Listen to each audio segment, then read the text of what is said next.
साथियों, आप सभी का लर्निंग अड्डा 21 में मैं पुनः एक बार हार्दिक स्वागत करता हूं। साथियों, मैं हूं संजय सिंह यादव। साथियों, आज की जो वीडियो ली गई है आपकी ये कैलेंडर से जुड़ी हुई है और यहाँ पे बहुत ही एक महत्वपूर्ण क्वेश्चन लिया गया है जो यूपीएसआई 2017 में आपसे पूछा गया है और अन्य प्रतियोगी परीक्षाओं में भी यह दोहराया गया है। साथियों, यहाँ हम लोग जानेंगे इसके लगाने का बहुत ही जो है प्रामाणिक तरीका, जरा सा भी कहीं से आपके पास डाउट साथियों नहीं होगा। केवल आपको वीडियो में अंत तक बने रहना है, तभी वे सारे तरीकों को आप जान पाइएगा। साथियों, यदि आप नए हैं, अभी तक आपने हमारे चैनल को सब्सक्राइब नहीं किया हुआ है तो साथियों कृपया करके चैनल को सब्सक्राइब कर लीजिएगा, वीडियो में अंत तक बने रहिएगा। चलिए, क्वेश्चन कुछ इस प्रकार से पूछा गया है।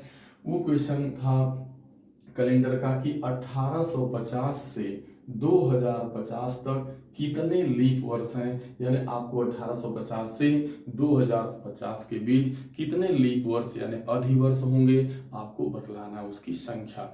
तो सबसे पहला काम ये होगा, देखिए 1850 से 2050 तक की बात कर रहे हैं तो हम सबसे पहले स्टार्ट में देखेंगे कि क्या हमारा 1850 वर्ष है, 1850 है, क्या यह लीप वर्ष है। तो इसे जैसे ही 4 से डिवाइड करिए, क्योंकि जिस वर्ष में 4 का भागा चला जाता है वही वर्ष आपका लीप वर्ष माना जाता है। 4 से जैसे डिवाइड करेंगे ये साथियों नहीं डिवाइड होगा, इसका मतलब 1850 लीप वर्ष नहीं है। फिर हम लास्ट 2050 लेंगे, इसे भी 4 से डिवाइड करके देखेंगे आप तो यह भी 4 से आपका डिवाइड होने वाला नहीं है। यानी देखा जाए तो 1850 और 2050 दोनों लीप वर्ष नहीं है। तो अब हम ये देखते हैं कि 1850 के आगे कौन सा वर्ष आएगा जो आपका लीप वर्ष होगा। तो 1850 के बाद आपका 1851 होगा, फिर 1852। जैसे ही 1852 आप लिखिएगा, इसको 4 से डिवाइड करिएगा, ये पूरा का पूरा डिवाइड हो जाएगा। यानी 1852 आपका पहला देखा जाए तो फर्स्ट जो है यानी प्रथम जो है आपका लीप वर्ष आ गया 1852। अब हम यहाँ पे देखते हैं 2050 के पहले जाइएगा तो 2049 होगा और उसके भी पहले जाइएगा तो 2048 होगा। 2048 को 4 से भागा देके देखिएगा तो यह अंतिम लीप वर्ष होगा। यानी आप देख रहे हैं कि आपके पास प्रारंभिक लीप वर्ष आ गया 1852 और आपके पास अंतिम लीप वर्ष आ गया 2048। अब आपको भाई 1850 से 2050 के बीच कितने लीप वर्ष हैं ये बतलाना है।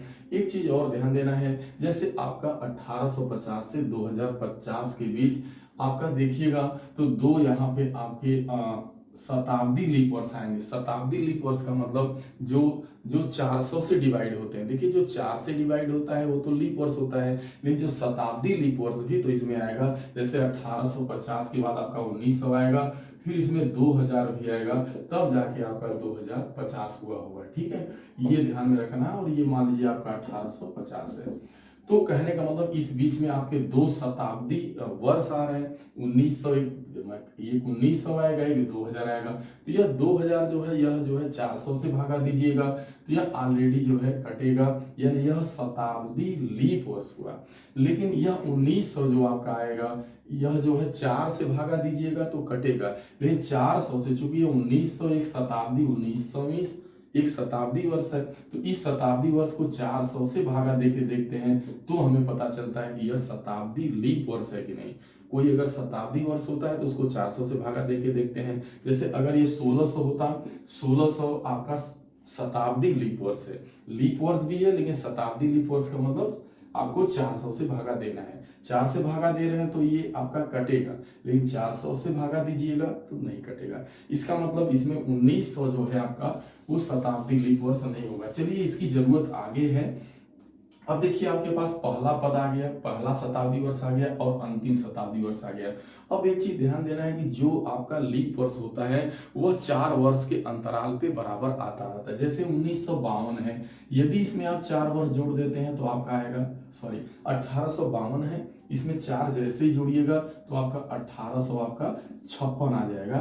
तो कहने का मतलब ये आप 4 से डिवाइड करिएगा तो डिवाइड, कहने का मतलब जो लीप वर्ष के बीच जो अंतराल होता है, जो अंतर होता है वह हमेशा 4 का होता है। यानी अंतर कितने का, 4। बस आपको पहला शताब्दी वर्ष मिल गया, अंतिम शताब्दी वर्ष मिल गया और शताब्दी वर्षों के बीच का जो अंतर है वो आप देख रहे हैं 4-4 का मिल रहा है। तो आप यहाँ पर बड़े आराम से पता कर सकते हैं कि 1850 से 2050 के बीच कितने लीप वर्ष होंगे। अब आपको इस फार्मूले का प्रयोग करना है, वो ये है कि चूंकि देखिए 4-4 का अंतर चल रहा है, हमेशा समान अंतर चल वाला है, इसलिए आपका 1852 के बाद 4 जोड़िएगा 1856 होगा, फिर 4 जोड़िएगा, इस तरीके से एक समानांतर श्रृंखला बन जाती है। तो समांतर श्रृंखला का जो फार्मूला है वो लास्ट पद यानी L इक्वल होता है A plus n minus 1 into D. आपको बस इसी ट्रिक का, इसी तरीके का आपको इस्तेमाल जो है करना पड़ेगा बस। तो यहाँ लास्ट शताब्दी वर्ष देख रहे हैं, अंतिम वाला 2048 था, पहला वाला 1800 आप देख रहे हैं 52 है।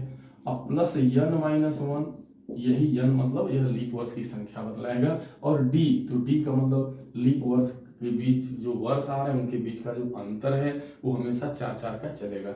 अब जैसे ही घटाएंगे 2048 से 1852 तो आपका 196 आएगा, n माइनस 1 इंटू 4 हो जाएगा, 4 से 196 को डिवाइड करिएगा तो आपका 49 आएगा।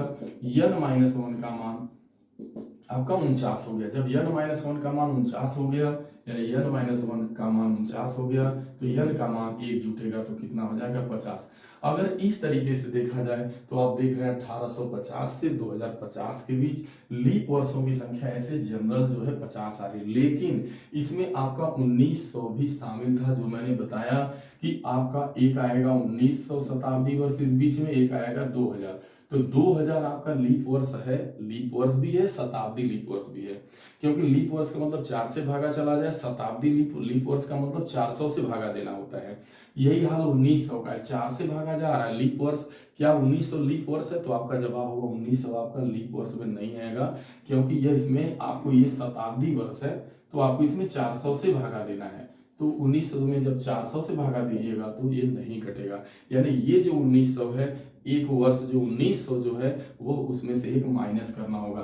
तो 50 है, इसमें से एक कम कर देंगे, यह 1900 जो है आपका वो लीप वर्ष के अंतर्गत नहीं आएगा, शताब्दी लीप वर्ष नहीं है, तो वो माइनस हो जाएगा। इसका मतलब कुल जो है अधिवर्षों की संख्या ये 1850 से 2050 के बीच आपकी 49 होगी।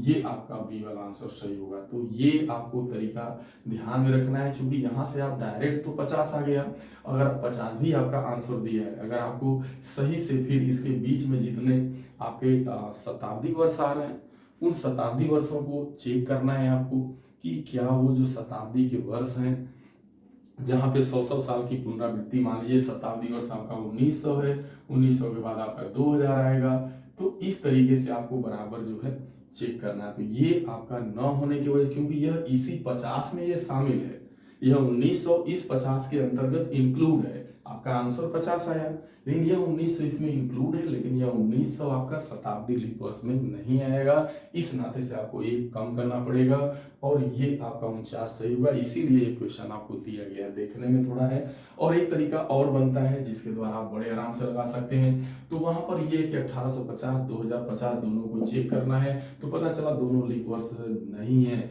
फिर क्या करना है आपको 2050 से 1850 घटाइएगा, आपका 200 आएगा, फिर इस 200 में 4 से भागा दे देंगे लीप वर्ष से, तो क्योंकि लीप वर्ष 4 से भागा दीजिएगा, यहाँ 50 आएगा, लेकिन इसके अंतर्गत जो 1900 आपका है, जो 1900 जो आपका ये जो वर्ष है, यह आपका लीप वर्ष की कैटेगरी में नहीं आएगा, शताब्दी लीप वर्ष नहीं है, तो इस नाते से 50 में से कम कर देंगे तो 49। आप इस तरीके से भी लगा सकते हैं, यह भी तरीका है लगाने का, लेकिन ये बिल्कुल आपका प्रमाणित तरीका है। और बीच में कैसे चेक करना है आपको, जो ये बीच में शताब्दी, क्योंकि 1850 से 2050 के बीच आपका 1900 और 2000 ये आपके जो है शताब्दी मतलब वर्ष होंगे, तो ये चेक करना है कि जो ये शताब्दी के वर्ष हैं क्या ये शताब्दी लीप वर्ष के अंतर्गत आ रहे हैं, शताब्दी लीप वर्ष है, यही चीज है। तो इसमें ये तो आ रहा है, लेकिन ये इसमें 400 से भागा दीजिए, ये नहीं आ रहा है। साथियों मैं उम्मीद करता हूँ कि ये सारे डाउट आपके अब तक